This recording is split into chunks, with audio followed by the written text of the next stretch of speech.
গৃহস্থের ঘরের পিছনে বেগুন গাছ আছে। সেই বেগুন গাছের পাতা ঠোঁট দিয়ে সেলাই করে টুনটুনি পাখিটি তার বাসা বেঁধেছে। বাসার ভিতরে 3টি ছোট্ট ছোট্ট ছানা হয়েছে। খুব ছোট্ট ছানা, তারা উড়তে পারে না, চোখও মেলতে পারে না। খালি হা করে, আর চি চি করে। গৃহস্থের বিড়ালটা ভারী দুষ্ট। সে খালি ভাবে, টুনটুনির ছানা খাবো। একদিন সে বেগুন গাছের তলায় এসে বললে, কি করছিস ছিস রা টুনটুনি? টুনটুনি তার মাথা হেঁট করে বেগুন গাছের ডালে ঠেকিয়ে বললে, প্রণাম হই, মহারানী। তাতে বিড়ালনি ভারী খুশি হয়ে চলে গেল।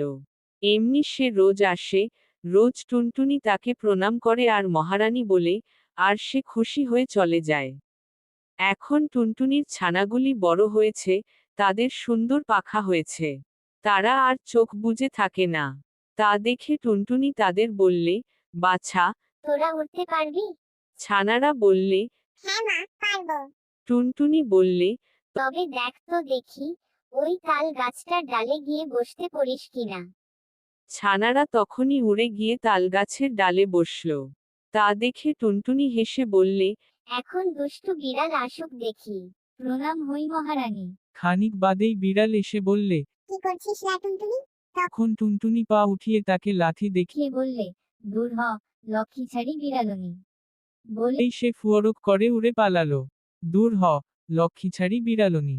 দুষ্টু বিড়াল দাঁত খিচিয়ে লাফিয়ে গাছে উঠে, টুনটুনিকেও ধরতে পারল না, ছানাও খেতে পেল না। খালি বেগুন কাটার খোঁজ খেয়ে নাকাল হয়ে ঘরে ফিরল।